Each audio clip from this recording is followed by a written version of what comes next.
Hello everyone, welcome to demonstration of expected result for lab 6 on Opamp circuits. The main block is an oscillator consisting of two amplifier circuits, one in the non-inverting Schmitt-Trigger mode and the other one as an inverting integrator. For this demonstration, R1 and R2 are designed to generate a threshold of plus and minus 1, and RC values are set to achieve a frequency of about 1.4 kilohertz. After implementing and powering off the circuit, the first step is adjustment of the oscilloscope. We start with resetting the oscilloscope to its default setting, and then you should make sure the horizontal resolution or time resolution of the screen is something comparable with the target frequency of the circuit. So you need two power supplies in series to generate plus and minus 5 volt.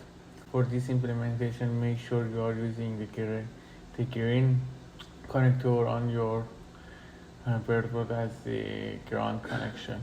You can use the measurement menu on the left hand side of your oscilloscope screen to add the peak-to-peak voltage and frequency of the waveforms to oscilloscope screen. In this setup, the integrator output is connected to channel 1 and the Schmitt-Trigger output is connected to channel 2. Also make sure your oscilloscope probe attenuations are adjusted properly both on the probe side and also on the oscilloscope screen. Here you can see the characterization results. As you see, the peak-to-peak voltage for integrator output on channel 1 is 2 volt and for the square wave is about 8.5 volt. Also the frequency is 1.31 kilohertz.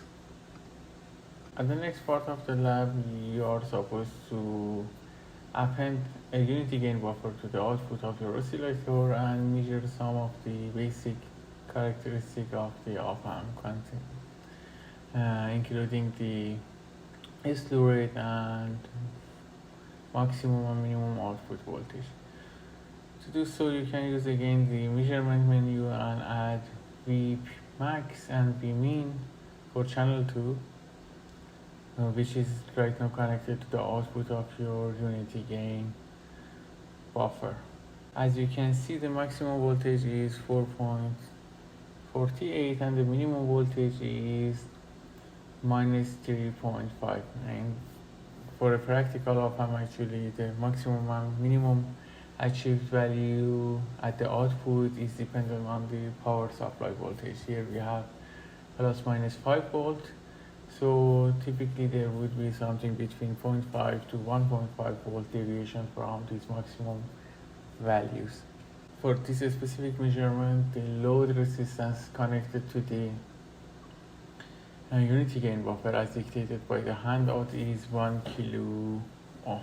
To measure this slew rate, you need first zoom into the output waveform of the unity gain buffer properly, as much as you can actually. Then you can turn on your cursor and put it in manual mode. Then you can place cursor and B on two different points on the transition line and measure the voltage difference and time difference between these two specific nodes. And then the division of the voltage or the voltage and the time difference would provide you by the slew rate of the Opamp circuit. Here you can see a measurement result for the case of 1 kilo ohm load resistor, where we can see about 6.1 volt voltage difference between two selected points and about 13 microsecond time difference between them, and the division result provided you by the slew rate. And the next step, we are supposed to incorporate a photoresistor into our circuit in a way that it changes the operating frequency of the circuit. It can be done in different manner. Actually, you need to use this resistor to manipulate any of the resistors in the oscillator section. That way you can change the operating frequency of the oscillator and hence the resulting audio out of the speaker. And in the last step of this lab, you are going to add one additional switch to select the input to the unity gain buffer, which can be either the output of the integrator or output of the Schmitt trigger.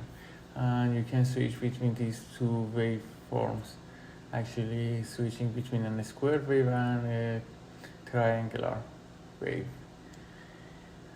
Also, an additional photoresistor in conjunction with a potentiometer is used to change the amplitude of the signal that is going into the unity gain buffer.